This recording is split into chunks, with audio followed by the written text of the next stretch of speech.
日同你哋介紹點樣去打理呢個生態球，已經非常之多水草生到滿一滿，應該點算好呢？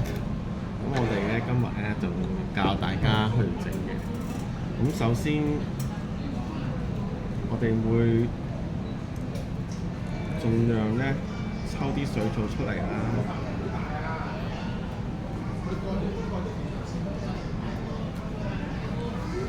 修剪下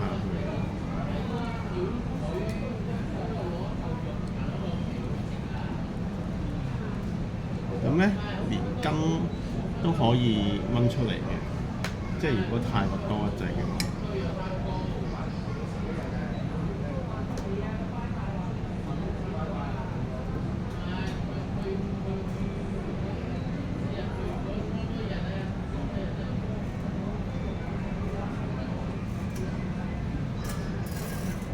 當你覺得差唔多七七八八嘅時候咧，咁咧我哋進行第二個步驟，就係咧順便換埋水啦。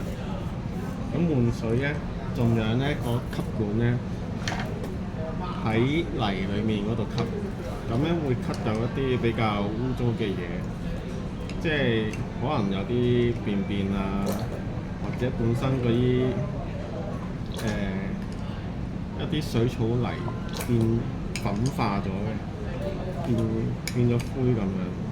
如果唔吸嘅話咧，其實就會影響嗰個水會比較濁。咁吸咗之後咧，變咗其實可以減少一啲養分啦，唔使驚住嗰個青苔會容易有啦。然後咧就準備一啲棉花或者其實唔係棉花。一啲冇咁容易爛嘅布料啦，或者海綿啦，咁就吸完水就抹下個缸邊，做一個清潔。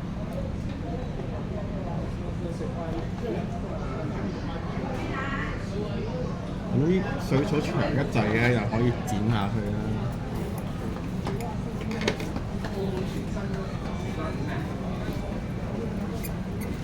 咁呢個生態球都唔算有好多青苔。其實咧水草生得好、生得多咧，變相其實都可以減少青苔。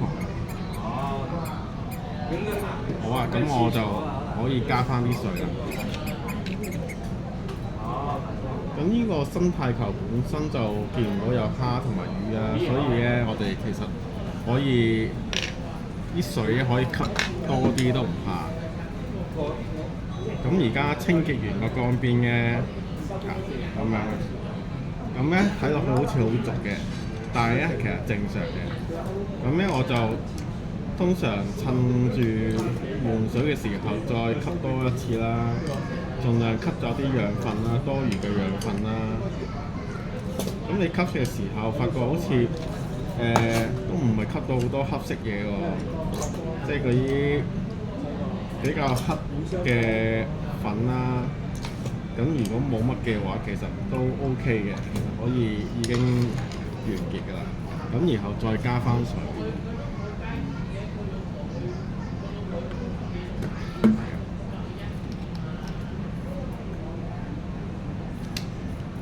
咁呢個生態球咧，嗰個修剪嗰個方法啦，同埋換水嘅方法就係可以一次過講。咁咧，呢個生態球咧嘅水草種類唔算太多啦。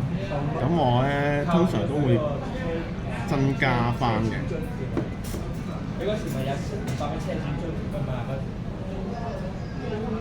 例如呢個啦，呢個係蒲公亭啦。咁我見佢冇呢隻種類，我就會加翻落去。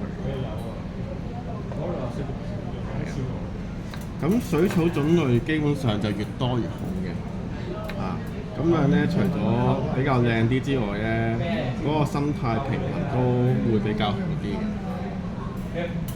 咁之後可以加翻啲魚仔蝦仔。